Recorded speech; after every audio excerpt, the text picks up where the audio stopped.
Hey everybody, and welcome back to Into the Walking Dead. I know it's been a little while since my last video, but I've actually just started up an Instagram account to really keep things moving and keep you guys more updated on my progress on videos, as well as just posting other stuff to do with the show, some opinions on new episodes, news, and hopefully some further discussions with you guys. So I'll check that link in the bio of the video and give it a follow if you're interested.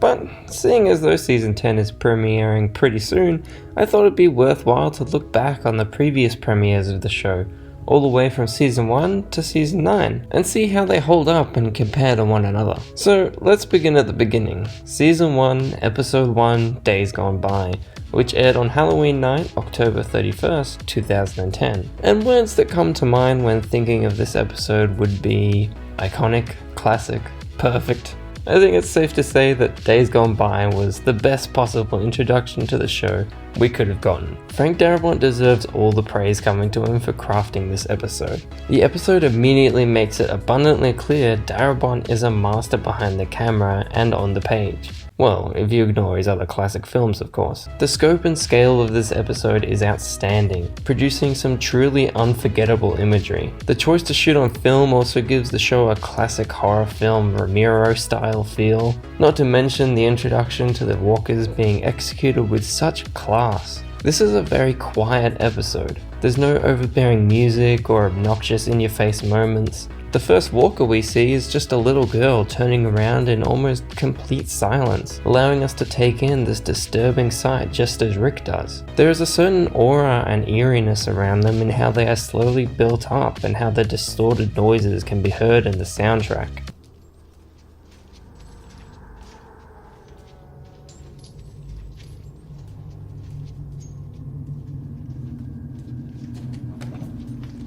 The walkers are creepy, and particularly scary when we see them in a horde in Atlanta. Their moans are horrifying, and they are certainly solidified as true monsters here.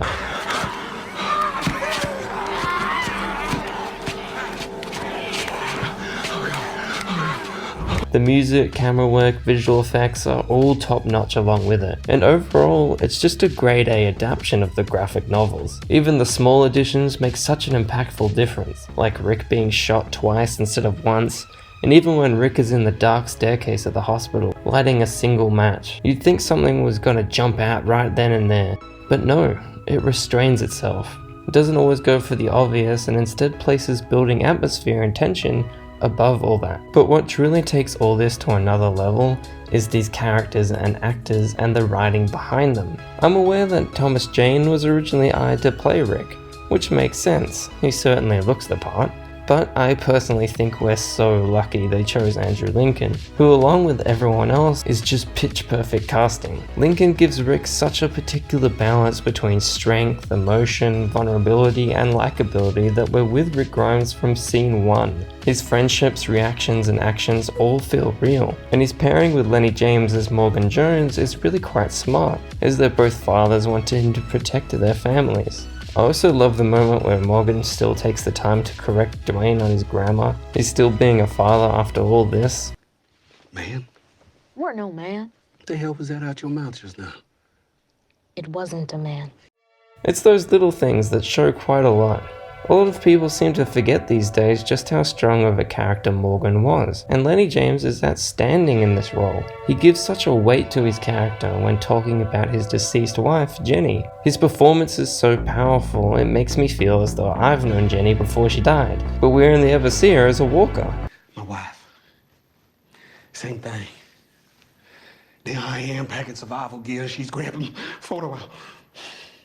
And my favourite sequence in the episode, although the whole thing is really my favourite, is when Morgan is trying to give himself the courage to kill Jenny, while Rick puts down the bicycle girl zombie. The soundtrack The Mercy of the Living plays, which is a beautiful track, and frankly I wish they played it more in the show.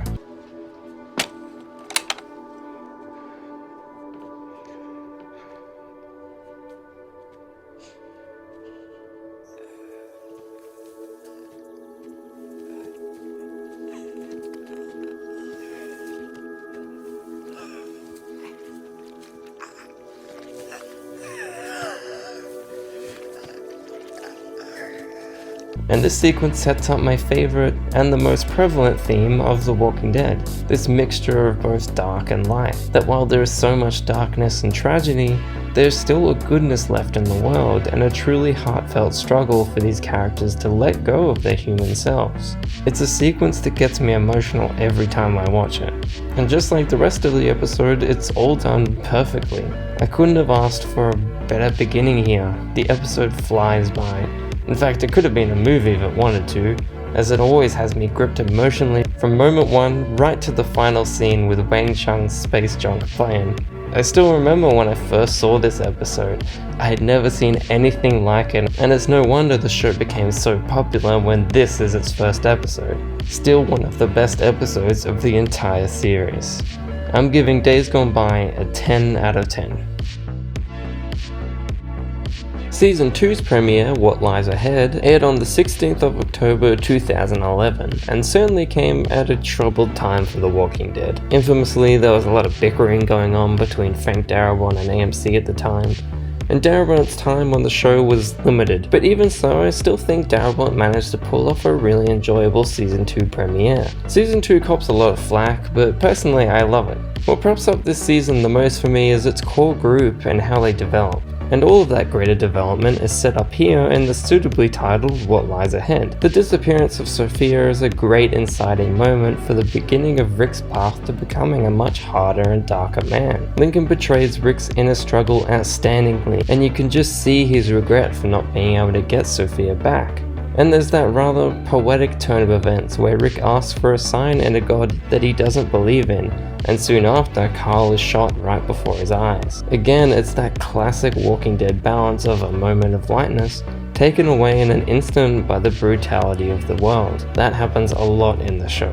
And I also really see that scene as one of the last moments Rick and Shane have a sense of peace before the season kicks off. This little moment of resemblance is also a nice touch. For the rest of the group, there are a lot of really great small moments as well, which just give them a really definable personality and presence, which gets harder for the show as it goes along because the cast just keeps growing. But here I feel like I know every one of these characters by their actions and interactions with one another, no matter how small, which of course makes the scenes of danger all the more tense because I feel like I know these people.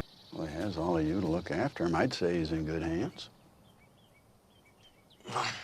Okay. But always within our sight, no exceptions. It's a new generation. Mr. Worldwide. The highway sequence with the herd of walkers is a great one also, and honestly it's just nice seeing the walkers being the only threat for a while. With all that being said though, the episode isn't perfect, and it is certainly a step down from Days Gone By. It doesn't make much sense how Dale doesn't see all the walkers coming on the highway, and the pace is a little slower. But still, overall, I enjoy this premiere a lot. I'm giving What Lies Ahead an 8 out of 10. Season 3's premiere, Seed, aired on October 14th, 2012, and is the first and only premiere under the showrunner Glenn Mazzara's reign. And this is honestly a killer premiere. It's a huge adrenaline shot to the show, kicking the pacing into absolute overdrive as our group are simply capable badasses at this point. They know how to deal with these walkers now, and it's just enjoyable seeing them take the prison yard so successfully with such skill. They all know what to do and they just do it. The cast is still great and they all interact like a real family with real strong relationships between each other. I love the opening where there isn't a word spoken and yet everything is conveyed so well. And there is a great sense of foreboding grandness when Rick first sees the prison. It just feels epic.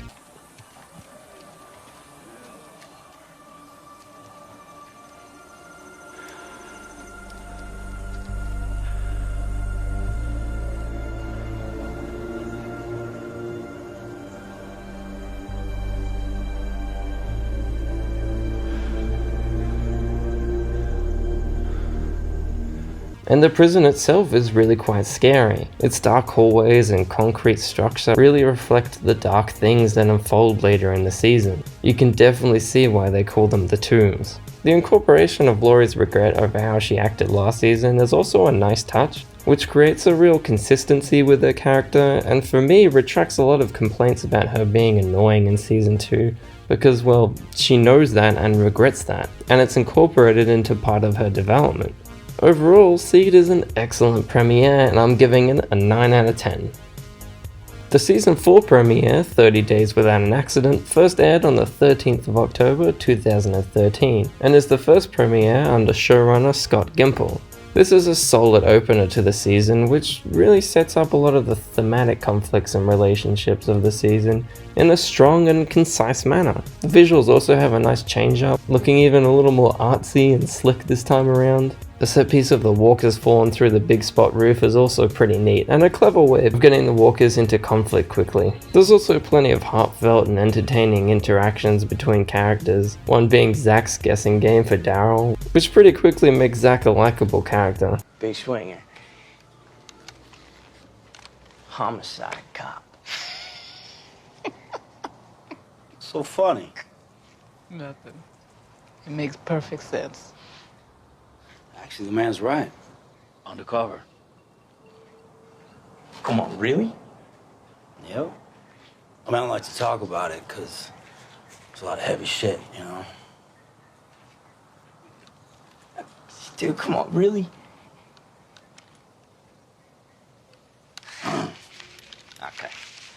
I'll just keep guessing, I guess. Yeah, you keep doing that. Rick's struggle is also a very powerful one this season, with him trying to fend off the inevitably violent and brutal actions you have to make to survive in this world, which is really nicely visualized in how the gates of the prison are getting pushed in further and further. The character of Clara also being an example of how people can turn out in this world is quite poetic. Overall, this isn't a greatly grand and exciting premiere, but a solid character and thematic one nonetheless, giving this an 8 out of 10. On October 12, 2014, Season 5's premiere, No Sanctuary, first aired, and goddamn, this is an insane episode. I still remember the hype for this episode after the excellent Season 4 finale, and boy does this episode deliver. Within moments, the episode has all its characters concisely explain what happened to them since the prison, and then bam, we're in it.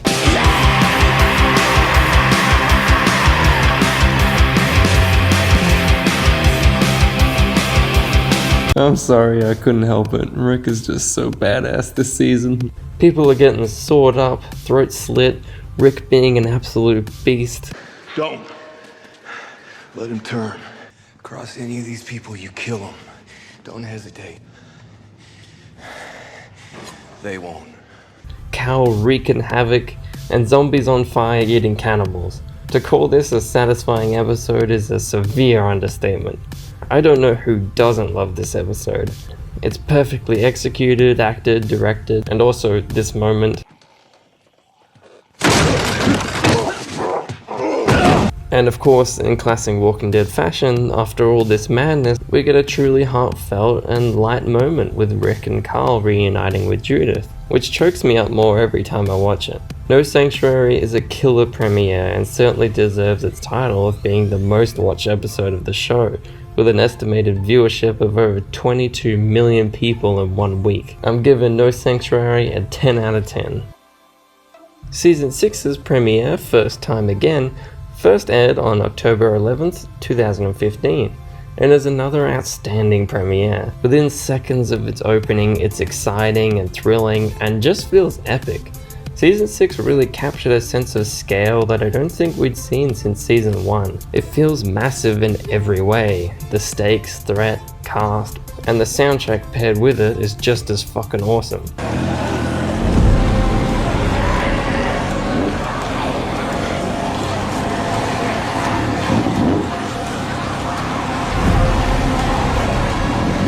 Season 6 is also one of the best looking seasons in my opinion.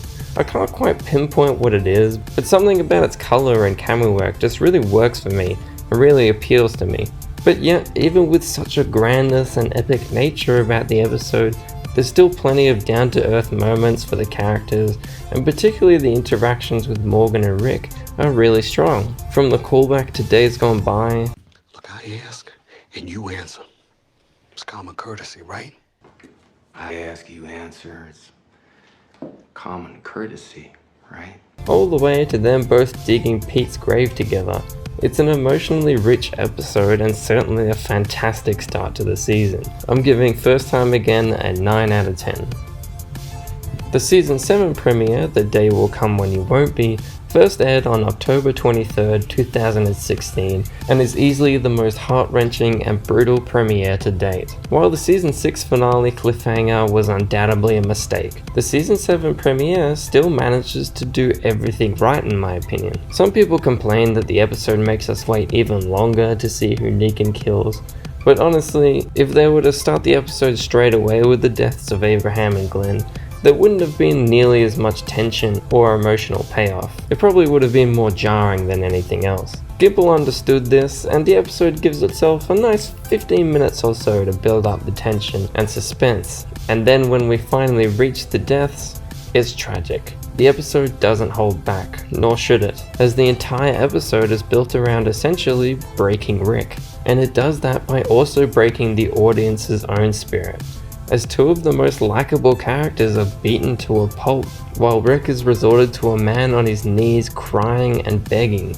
It's painful, but powerful and effective storytelling nonetheless, and all the more smart in how they take the story from the Bible, where God forces a father to nearly kill his own son in order to prove his faith, or in Negan's case, prove his obedience.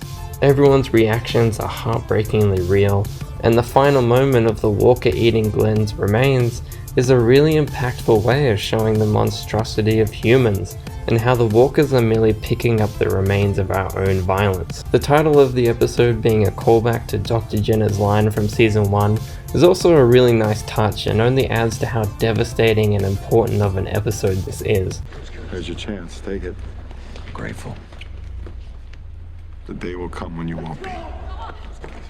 This is certainly my favourite episode of Season 7 and is undoubtedly a 10 out of 10. Season 8's premiere, Mercy, first aired on October 22nd, 2017, and is in fact the 100th episode of the show, and unfortunately is also my least favourite premiere within my least favourite season. Now, it's not terrible. I still enjoy this episode. It's got some solid moments throughout. I particularly like the nod to Days Gone By in which Carl's search for more gas mirrors Rick's, as well as the walker Rick sees resembling the child from the pilot episode. There's also a nice build up to Rick's attack on the sanctuary, and it of course helps that I have such a strong connection with these characters and with how the actors portray them. But that doesn't stop the episode from being disappointing, particularly given how strong and exciting the comic material was. At the time, I was expecting it to feel as grand and epic as it did there, or at least how something like Season 6's premiere did. But it really doesn't. There's plenty of speeches going around, but not nearly enough heart-to-heart conversations, or people just talking normally. Ezekiel being the worst example of this. It literally seems like a cartoon character at times. Yes, Jesus. Yes, you will. As sure as the day defeats the night. And on this day, we begin to reshape this world. Alrighty then. It doesn't help when plenty of the lines between side characters are just more cringeworthy than exciting. I got your back. Really? You just met me. We all just met each other. It just all feels a little disconnected with the emotions that we should be feeling. There's less excitement and thrills in this entire episode than there was in the first 5 minutes of any other premiere. To further hinder this, we never really learn the proper plan our group even has. We learn the plan as they do it, which makes it damn confusing when everyone starts shooting the sanctuary's windows instead of all the enemy leaders right in front of them. I have to assume they're shooting the windows to allow snipers to look inside, but either way, I shouldn't have to assume that. I should know that. Not to mention the fact that they wouldn't need snipers to look in if they simply had good fucking aim and shot Negan straight up like they should have, but conveniently they miss every single person in clear view of them.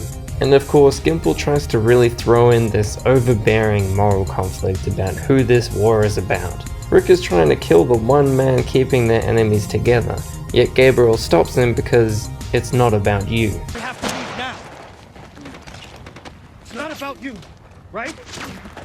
Which doesn't make a whole lot of sense because killing Negan would sure probably be pretty good for Rick, but it'd be damn good for everyone else as well. It'd be a huge step forward in the war really damn quickly. And Gabriel stopping Rick certainly doesn't have to do with Rick not having enough time to kill him, because Gabriel has plenty of time to then try and save Gregory, who conveniently has even more time to get back to the car and drive off. I'm fine with moral conflicts, but not when it's clearly contrived and thrown into a place which makes no sense. I also get the point of seeing Carl's dream of the future, but it feels awkwardly placed in the episode, particularly when the music playing is Weird Al's Another One Rides the Bus. Talk about tonal clashes. Anyway, it probably sounds like I despise this episode, when I really don't. It's a fine episode overall, but has a number of glaring issues which are prominent across Season 7 and especially in Season 8. I'm giving Mercy a 7 out of 10. And we've made it to Season 9's premiere, A New Beginning, which aired on the 7th of October 2018 and is the first premiere under Angela Kang's new reign as showrunner. And this is another solid premiere. It's not outstanding, it certainly isn't an episode that needed to be an hour long, as it does drag on in some areas, but overall it's an enjoyable episode. A lot of the problems with the previous premiere are fixed here. The characters talk in a more grounded and believable manner, and bring out multiple sides of various arguments, which makes the various conflicts they have feel like they have greater depth and thought put into them. Sometimes I think maybe we just should have killed him. I think about it a lot. But killing him wouldn't have changed anything we saw today. They don't want Negan, they want food. We don't know that, Rick. Not for sure. Things just like there being some rebellious savior survivors also makes it feel as though the show is less jamming one particular viewpoint down your throat and more like it's exploring all the facets of a moral conflict that it should, making it a lot more complex in how there isn't necessarily one right answer. I definitely think Angela Kang understands this. There's plenty of sweet, quiet moments also, some enjoyable set pieces, and there's some genuine tension with Gregory's ploy against Maggie. Gregory is made a lot more cunning and smart here than he was in the previous seasons also, where he really just became a joke. But here, his more serious turn makes him a lot more of a believable threat, and grounds the rest of the characters too. And ending with his execution is a great establishment of the conflict of ideals seen throughout the following episodes. Overall, I give A New Beginning an 8 out of 10. So there's my thoughts on each of The Walking Dead's premieres over the years. And if I had to rank them, they'd probably go something like this. But you know, it's always hard to have a definitive ranking as I love the whole show. It's like choosing a favorite child. I love them all. So, what are your guys' thoughts on the different premieres over the years? And are you excited for the Season 10 premiere? Comment and let me know below, and I look forward to making more videos super soon. Thanks for watching and have a great day.